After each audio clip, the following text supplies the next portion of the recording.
बिस्मिल्लाहिर्रहमानिर्रहीम। अस्सलामु अलैकुम नाजरीन, मिक्स्ड इन्फो टीवी के साथ मैं हूं जाहिद फ़ारूक। नाजरीन, दो बड़ी ख़बरें आपके साथ शेयर करूंगा जो शहर इक़्तिदार के अंदर बहुत ज़्यादा गर्दिश कर रही है। सबसे पहली ख़बर जो उस हवाले से मैं आपको बताता चलूं कि इमरान ख़ान की जो हालिया मुलाकातें हुई हैं MPA साहिबान जो थे पंजाब के, उनमें से, और उसमें जो शहर इक़्तिदार में ये बात गर्दिश कर रही है कि उनमें से एक मेंबर ऐसे हैं जो कि मुतबादल हो सकते हैं उस्मान बुज़दार के। तो यही आपके साथ शेयर करूंगा कि वो मेंबर कौन से हैं, MPA कौन से हैं जिनको मुतबादल के तौर पे जाना जाता है, और इस ख़बर में कितनी सदाकत है ये भी आपके साथ शेयर करूंगा। इसके साथ साथ काबीना का इजलास जो कल मुनक्कद हुआ, इमरान ख़ान का काबीना का इजलास कोई भी हो, उसके अंदर मुख्तलिफ जो वज़रा हैं उनके दरमियान गर्मा गर्मी ना हो, शदीद किस्म की बहस ना हो, ये हो नहीं सकता। तो कल के इजलास के अंदर भी 4 वज़ीरों के दरमियान शदीद किस्म की बहस हुई, शदीद किस्म की गर्मा गर्मी हुई। उनमें असद उमर और हफीज़ शेख के दरमियान जो कि मुशीर ख़जाना है, उनके दरमियान एक शदीद झड़प हुई, और इसके साथ साथ फवाद चौधरी और शफ़कत महमूद के दरमियान भी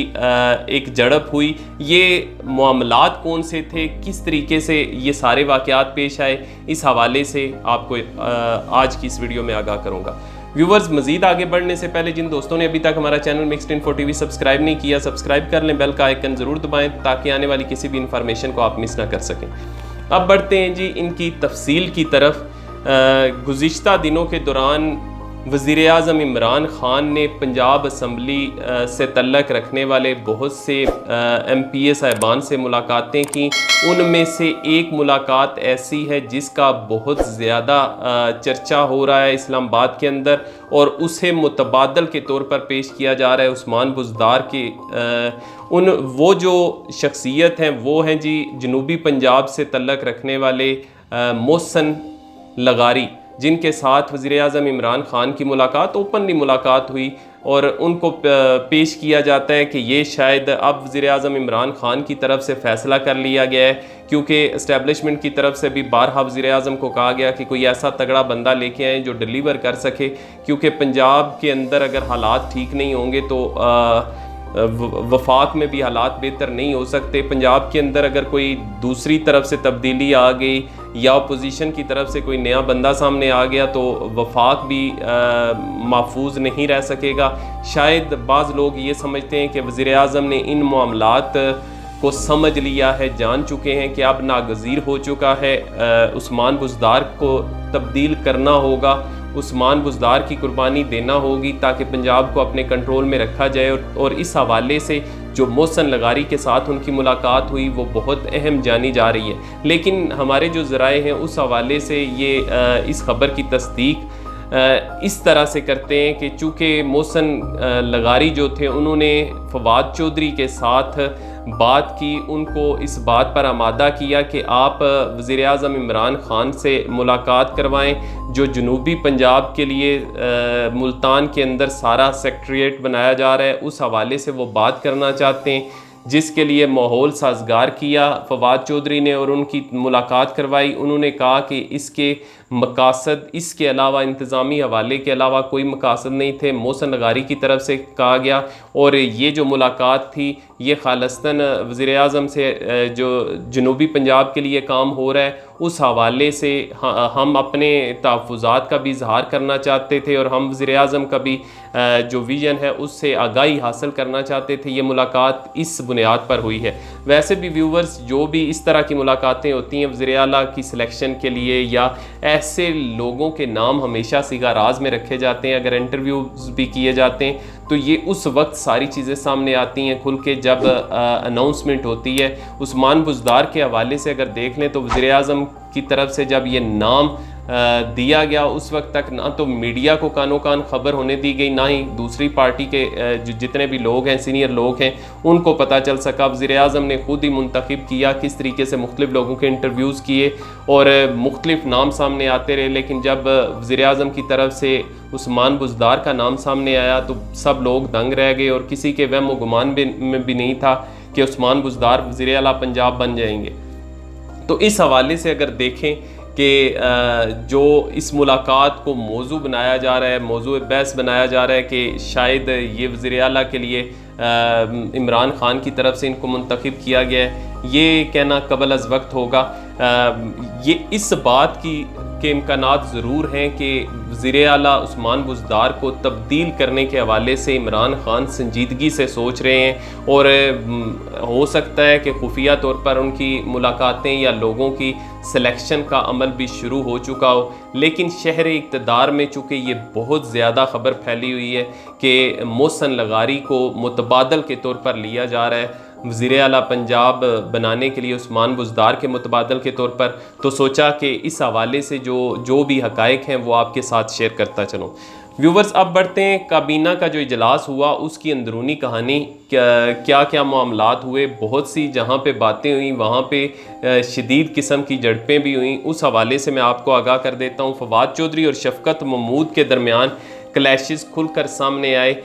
फवाद चौधरी की तरफ से वज़ीर आज़म से ये कहा गया कि मेरी वजारत जो है साइंस और टेक्नोलॉजी, उसमें बहुत ज़्यादा काम हम कर रहे हैं, कोशिश भी कर रहे हैं, लेकिन जो तनख्वाहें हैं वो बहुत कम हैं। 1.5 लाख के लगभग जो तनख्वाह दी जाती है, इस पे अच्छे लोगों को, एनर्जेटिक यंग ब्लड और पढ़े लिखे जो लोग हैं, रिसर्चर हैं, उनको नहीं लाया जा सकता। उनको कोई ऐसा पुरकशिश पैकेज दें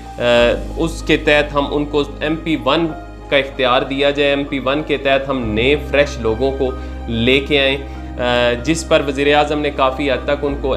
यानी आमादगी का इजहार किया, और इसके लिए कमेटी बना दी गई। कमेटी शफकत महमूद और इशरत हुसैन की 2 रुकनी कमेटी बनाई गई, जिन्होंने ये सारा तय करना था कि किन जो फवाद चौधरी की वजारत के ज़ेरे असर आते हैं या मतहत अदारे हैं, वो तकरीबन 17 के लगभग अदारे हैं, उनमें से किन अदारों के अंदर ये MP1 का इख्तियार दिया जा सकता है, जिसके तहत नए लोगों को लाया जा सकता है ताकि उनसे बेहतर काम लिया जा सके। तो शफकत महमूद की तरफ से जो सिलेक्शन की गई अदारों की 17 अदारों में से सिर्फ 2 अदारों को उन्होंने मुंतखब किया, और उन्होंने कहा कि 2 अदारों के अंदर जो है वो MP1 लागू किया जा सकता है, उसके तहत नए लोगों को अच्छे पैकेजेस पे लाया जा सकता है। लेकिन बाकी जो 15 महकमे उसमें जो लोग जिस तनख्वाह पे काम कर रहे हैं उसी के तहत और उन्हीं पुराने लोगों से काम लिया जाए, उसमें मज़ीद लोगों को लाने की ज़रूरत नहीं है। ये बात सुनते साथ जो है फवाद चौधरी काफ़ी ज़्यादा गुस्से में आए, भड़क उठे, और उनकी तरफ से ये कहा गया कि ये शफकत महमूद को मुखातब करते हुए वज़ीर आज़म से कहा कि आप इनसे राय ले रहे हैं, इनका साइंस और टेक्नोलॉजी से क्या तल्लक है, इनकी अपनी अगर वजारत में देखें तो कौन सा इन्होंने एजुकेशन में ऐसा तीर मार लिया है या ऐसा कोई मॉडल स्कूल बना दिया, कोई ऐसा काम कर दिखाया है जिसकी बुनियाद पर हम कहें कि ये बहुत अच्छा काम कर रहे हैं। साइंस और टेक्नोलॉजी मेरी वजारत है और मुझे ये इख्तियार होना चाहिए कि मैं देखूं कौन से लोग बेहतर हैं, किन अदारों में उनको लाया जाना चाहिए। तो इस हवाले से शदीद गर्मा गर्मी हुई और इसको शफकत महमूद की तरफ से इस बात पर काफ़ी नाराज़गी का इजहार किया गया और उनकी तरफ से कहा गया कि ये मेरे ख़िलाफ़ बहुत सख्त बात कर रहे हैं और ये बातें गैर ज़रूरी हैं, इनको ये नहीं करनी चाहिए। चूँकि मुझे वज़ीर आज़म की तरफ से ये इख्तियार दिया गया, इस हवाले से मैंने अपनी रिपोर्ट मरतब की और वज़ीर आज़म को पेश कर दी कि किन महकमों में MP1 लागू किया जा सकता है। जिस पर फवाद चौधरी ने कहा कि साइंस के लोग लाने हैं, पढ़े लिखे लोग हैं और उनके लिए ये जो पैकेज है ये बहुत कम है और मैं समझता हूँ कि किन किन महकमों के अंदर उनको लाया जा सकता है।